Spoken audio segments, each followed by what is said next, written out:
4 Αυγούστου 1922.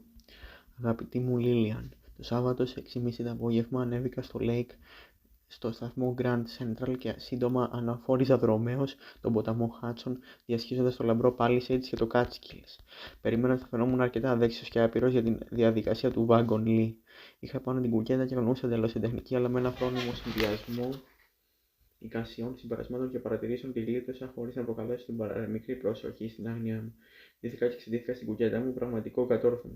Είχα κοιμηθεί απρόσμενα καλά και ξύπνησα στην Πενσιλβάνια και στρώθηκα να περιμένω τη μνημειώδη κλιβελανδιανή άφιξη. Το τρένο είχε καθυστερήσει 1,5 ώρα, αλλά στις 10 φτάσαμε στον πρασιακό σταθμό της 105ης οδού.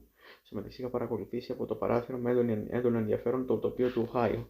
Είναι πολύ διαφορετικό και κατώτερο από το τοπίο της Νέας Αγγλίας, γιατί έχει τεράστιες επίπεδες εκτάσεις, πιο αραιή βλάστηση και πιο αραιές φιλοσιές. Επίσης διαφέρει η αρχιτεκτονική, πιο επίπεδες στέγες.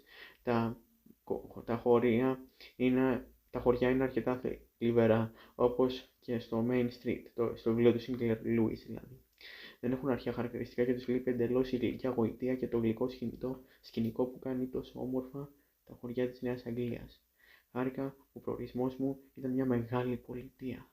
Σε είχα κοιμήσει, κατέβηκα από το τρένο και αμέσως παρατήρησα ένα ψηλέα άτσαλο δίχως καπέλο νεαρό που έτρεχε πρόσχαρος, οροπηδώντας προς το μέρος μου. Αμοιβαία αναγνώρισα, έλεγα. Ο Νεανίας είναι ακριβώς όπως εκείνες οι πρόσφατες φωτογραφίες του Μάντισον και λέει ότι εγώ είμαι ακριβώς όπως οι δικές μου. Φοβερή συνάντηση. Έκραξα αυθόρμητα. Ώστε αυτός είναι ο γιος μου, Αλφρένδος, και απάντησε: ναι, βεβαιότατα. Δώσαμε τα χέρια ώσπου απείλησε να κυριεύσει τα δικά μου μια παράλυση και αρχίσαμε μετά να μιλάμε σταμάτα. Δεν είμαστε ομοειδείς χαρακτήρες, θα το πω σε όλο τον κόσμο. Ο Νεανίας είναι απολύτως μαγευτικός, ακριβώς όπως στο χαρτί και επιπλέον συναρπαστικός σύντροφος όπως ο Χάρολντ Μάνρο. Δεν απομακρυνθήκαμε ούτε στιγμή ο ένας από τα μάτια του άλλου από τη στιγμή που συναντηθήκαμε, εκτός όταν κοιμόμαστε, και οπωσδήποτε θα είναι μελαγχολική η στιγμή που θα πρέπει να του πω τα μεσάνυχτα να φύγω. Αυτή την ώρα πηγαίνει στο Μακινάκ. Το ευλογημένο παιδί επέμεινε όχι μόνο να πληρώσει για τα αναψυχτικά του παππού του, αλλά και να κουβαλήσει τη βαριά βαλίτσα του ηλικιωμένου κύριου. Τι σπουδαίο αγόρι. Για συνέχεια πήγαμε στο κοινό μας στέκι, που το χωρίζει ακριβώς μια γωνία από το σπίτι του Λάβμαν. Η γειτονιά είναι πολύ καλή και το σπιτάκι ευχάριστο. Το δωμάτιο μου βρίσκεται διαγώνια στο χολ.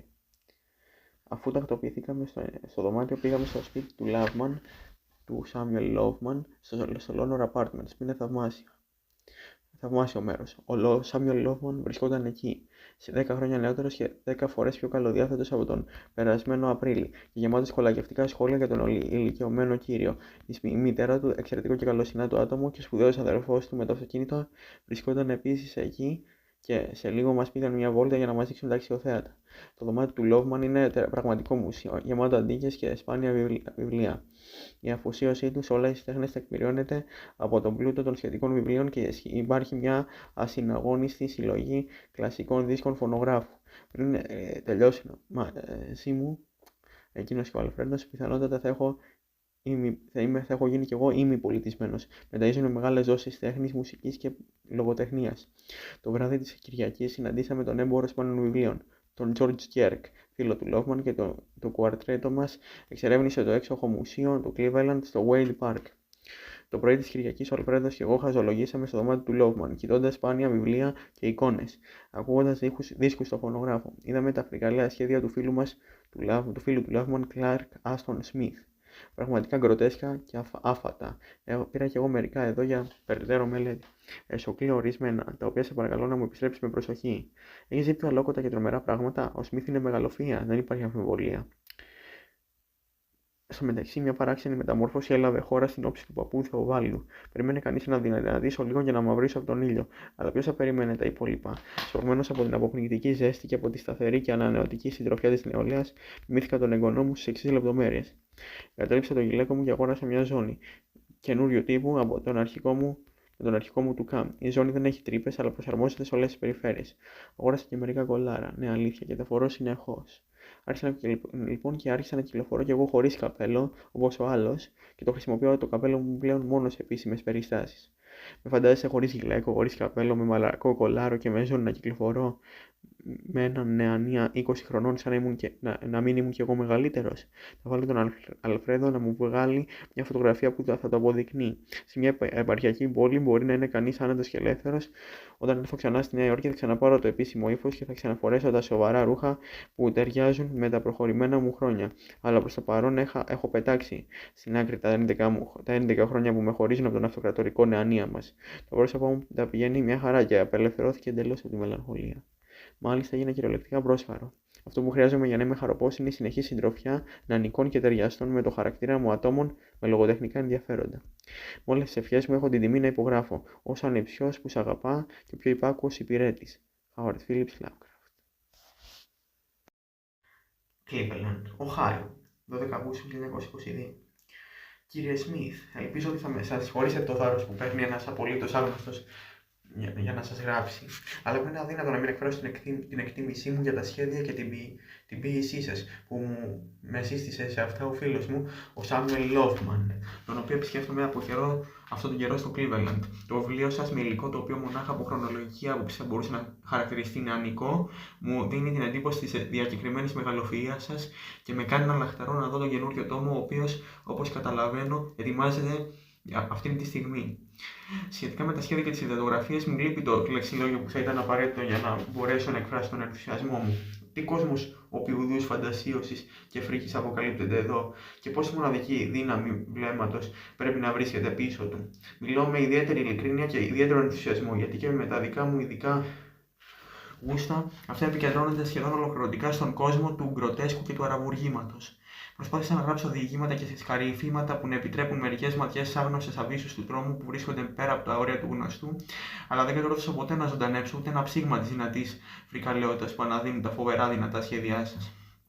Το θεωρούσα μεγάλη τιμή αν είχα ειδήσει σας, αρκεί να διαθέσετε το χρόνο και να έχετε τη διάθεση να γράψετε σε μια ανασημαντότητα.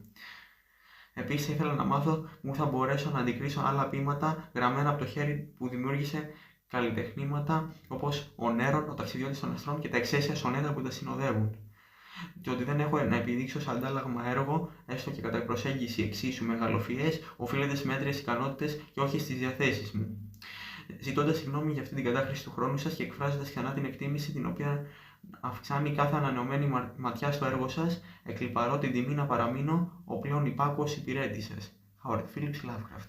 Προς Clark Ashton Smith. 3 Ιουνίου 1923. Επιστολή Howard Phillips Lovecraft προς Frank Belknap Long. Γεια σου, γέ μου. Τελικά το Weird Tales δέχτηκε τον Dagon που θα εμφανιστεί στο τέλος του Ιουλίου.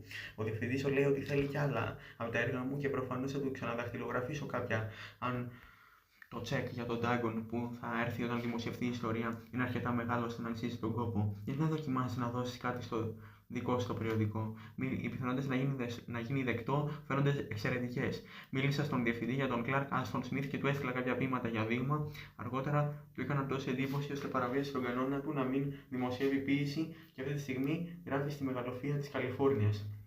Και διάβασα αρεσί και το Hill of the Dreams. Σίγουρα είναι ένα αριστούργημα, αν και ελπίζω ότι δεν είναι όσο αυτοβιογραφικό ισχυρίζονται κάποιοι κριτικοί. Δεν θέλω να σκέφτομαι τον Μάχεν ως έναν νεαρό νευρωτικό με γλιώδεις συναισθηματισμούς, με αγκάθια στο κρεβάτι και με κάθε είδους κεντρικότητες. Αλλά η Πεγκάνα τη φαντασία. Αφαίρεσε τη συναισθηματική ιστερία και έχει ένα θαυμαστά ελκυστικό πρόσωπο. Πόσο ζωντανή είναι αυτή η εξαίσια ρωμαϊκή ονειροπόληση, έστω και αν το πνεύμα είναι θλιβερά μη ρωμαϊκό. Ο Μάχεν είναι τιτάνας, ίσως ο μεγαλύτερος ζωντανός συγγραφέας. Πρέπει να διαβάσω όλα όσα έχει γράψει. Ωστόσο, ο Λόρδος Ντάνσταν βρίσκεται πιο κοντά στη δική μου προσωπικότητα και στην αντίληψη των πραγμάτων. Ο Μάχεν έχει μια ιστερική ένταση, τη οποία δεν έχω άμεση εμπειρία και την οποία δεν καταλαβαίνω. Μια σοβαρότητα που αποτελεί φιλοσοφικό περιορισμό. Αλλά ο Ντάνσταν είναι ο εαυτός μου, συν την απείρως μεγαλύτερη τέχνη του και την απείρως μεγαλύτερη κουλτούρα του. Η κοσμική του επικράτεια είναι η επικράτεια στην οποία ζω. Οι απόμακρες, δίχως συναισθηματισμό εικόνες της ομορφιάς του φεγγαριού που έχει γράψει, που λούζει ιδιόρυθμες και αρχαίες στέγες, είναι εικόνες που ξέρω και αγαπώ. Να σε καλό, παιδί. Ο Πάπος. Επιστολή στον Ντόναλντ Βαν Τρέι. Μάρτιος 1928. Providence. Αγαπητέ Μέλμουθ, τελευταία η επιμέλεια με εξέδωσε κυριολεκτικά, αλλά έκανα και μια δουλειά. Έγραφα μια ολόκληρη ιστορία με συνοπτικές σημειώσεις. που μου έδωσε την ευκαιρία να θυμηθώ τις παλιές δημιουργικές μου διεργασίες. Γι' αυτό και αν δεις στο Weird Tales ιστορία με τίτλο «Η κατάρα του Υγή» και να ξέρεις ότι το γράψιμο και το μεγαλύτερο μέρος της επιλογής είναι δικά μου. Δικό σου, Πάπος Νεκρόφιλος.